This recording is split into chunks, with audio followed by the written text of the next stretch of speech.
suis fasciné par ce qu'il y a dans les montres, quoi. Enfin, je dois avouer que les rouages et tout ça, ça me plaît.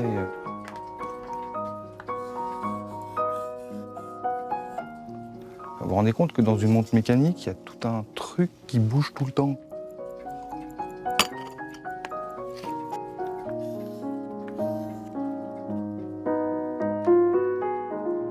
À Besançon, berceau de l'horlogerie, sa petite entreprise n'a pas pignon sur rue.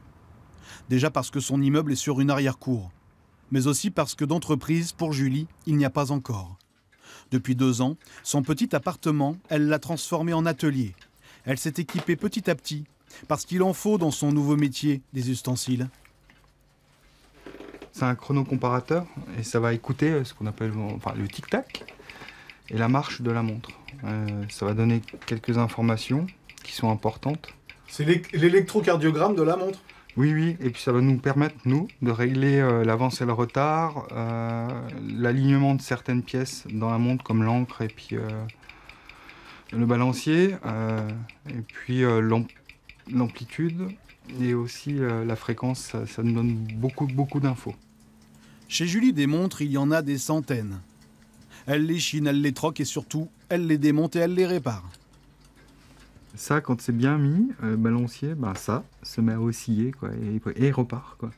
Et ça, c'est un truc, c'est la réponse à votre travail. Quoi. Quand ça repart, ça c'est quelque chose. Quoi. Genre, c'est pas rien. Quoi. C'est pas rien et se met à osciller. Une renaissance, quoi. Ouais, et puis ça repart, ouais, c'est quelque chose. Quoi. Ça, c'est un chouette moment. Les chouettes moments, ils n'ont pas été si nombreux que ça avant. Après des études de dessin et différents métiers, Julie aura travaillé comme femme de ménage et surtout comme manutentionnaire dans une entreprise de transport.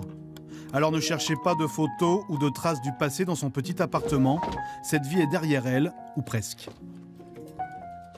C'est ce qu'on appelle la médaille du travail que j'ai eue pour mes 10 ans d'entreprise. Je chargeais, déchargeais des camions, c'était de la manutention. Un métier fort, chiant. Et j'ai pas aimé faire ça. Mais j'ai rencontré des gens qui étaient bien, et comme l'ex-patron et tout ça. Puis voilà. Quoi, et puis il y a mon ancien prénom, donc qui est là. Mais bon, ça je le garde dans un tiroir.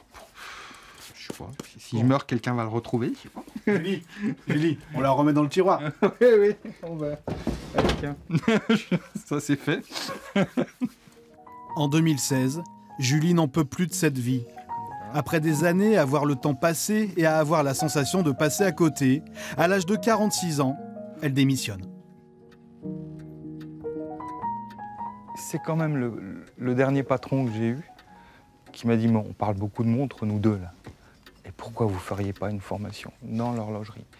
Et ces genres de choses qu'on fait tous, c'est-à-dire que ces petites phrases-là, on les dit à chaque fois, on dit un petit truc à quelqu'un.